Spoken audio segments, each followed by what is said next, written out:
বিকাশ দপ্তরের 2025-26 অর্থ বছরের ফার্স্ট রিভিউ মিটিং হচ্ছে।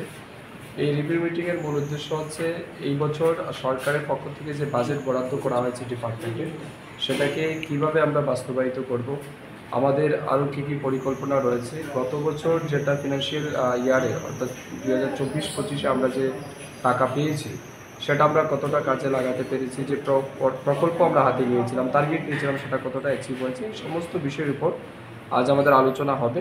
তার সাথে সাথে আমাদের রাজ্যের লাইভস্টক ফার্মার্স যারা আছেন তাদের আর্থিক সামাজিক মান উন্নয়নের ক্ষেত্রে এই ডিপার্টমেন্ট আরও কত ইনিশিয়েটিভ নিতে পারে, ইনোভেটিভ আইডিয়া নিয়ে কাজ করতে পারে, সেই সমস্ত বিষয়ের উপর আমাদের কনসার্ট অফিসার যারা আছেন তাদের সাথে আমাদের আলোচনা হবে।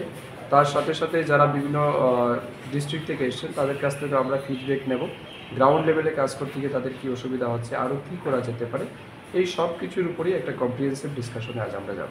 আচ্ছা, সামনে 100 দিনে আরও কী কী কাজ থাকবে? এগুলি নিয়ে আজ আমরা পরিকল্পনা আলোচনা করব। বিশেষ করে আমাদের এই রাজ্যে ডিম, দুধ বা মাংসের উৎপাদন বৃদ্ধি করার জন্য আমাদের যে সমস্ত পরিকল্পনা নেওয়া হয়েছিল সেটাকে কত দ্রুত বাস্তবায়িত করা যায়, এবং নেক্সট 100 ডেজের আমরা একটা প্রজেক্ট প্ল্যান তৈরি করব যাতে মিশন মোডে আমরা মাঠে ঝাঁপাতে পারি। আর তার চেয়ে বড় উদ্দেশ্য হচ্ছে আমাদের রাজ্য সরকারের যে বাজেট রয়েছে, কেন্দ্র সরকার থেকেও যে আমরা টাকা পাচ্ছি, সেগুলিকে মানে 100% যাতে স্যাচুরেশন মোডে নিয়ে যাওয়া যায় সেই বিষয় নিয়ে আমাদের আলোচনা হবে।